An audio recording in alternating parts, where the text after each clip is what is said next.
Merci de nous rejoindre dans le Grand Journal de Radio Plus. Je vous le disais, l'information est tombée avant 15 heures. Dans l'instantané Radio Plus, le Privy Council refuse le grant for leave demandé par Résistance et qu'Alternative. Ce groupe contestait le rejet de 104 candidatures aux dernières élections générales.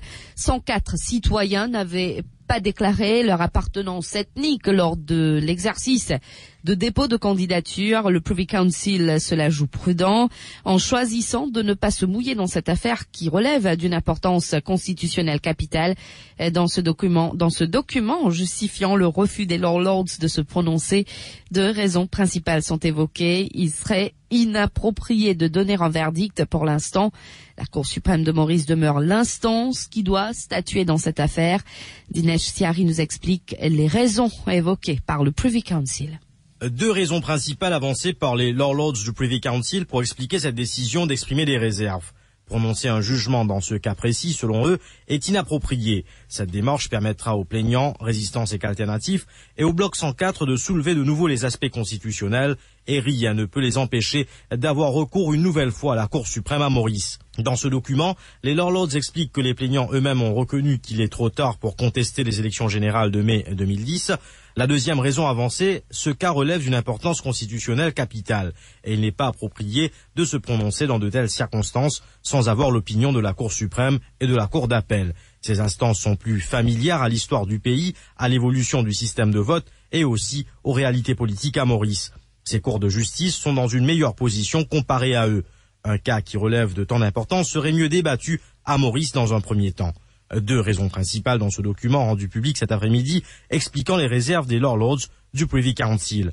Il revient à présent à Résistance et qu'Alternative et au Bloc 104 de contester cette réalité constitutionnelle avec preuve à l'appui en Cour suprême, ce qui permettra aux Lords du Privy Council de mieux se situer si jamais ce cas revenait vers eux. Et Ashok Subron qui affirme que Résistance et qu'Alternative a atteint son premier objectif en amenant cette affaire au Privy Council. L'exécutif de Résistance et qu'Alternative était face à la presse il y a quelques instants.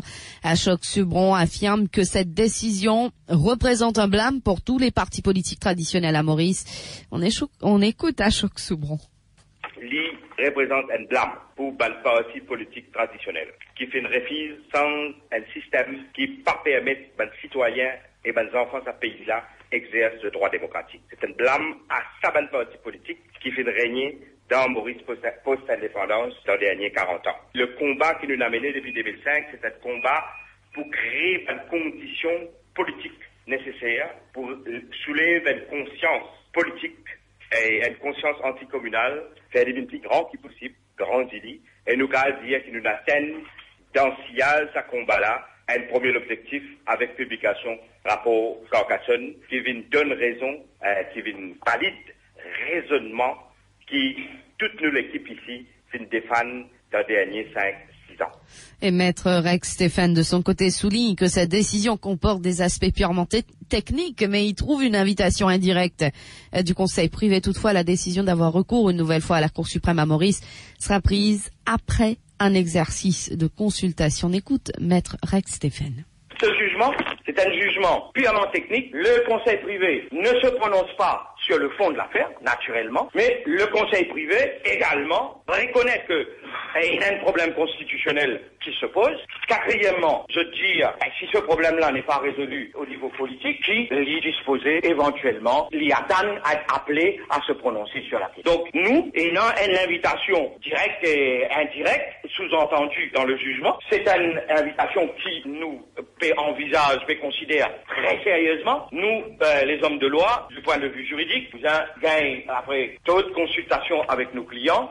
Et autre réaction très attendue, celle du leader de l'opposition, Paul Béranger, qui est l'invité de Nawaz Nourbuks dans quelques instants, seconde partie du Grand Journal de Radio Plus.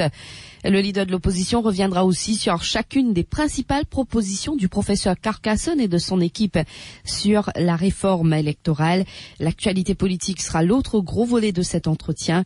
Paul Béranger qui répondra donc aux questions de Nawaz Nourbuks. Rendez-vous dans quelques instants sur Radio Plus.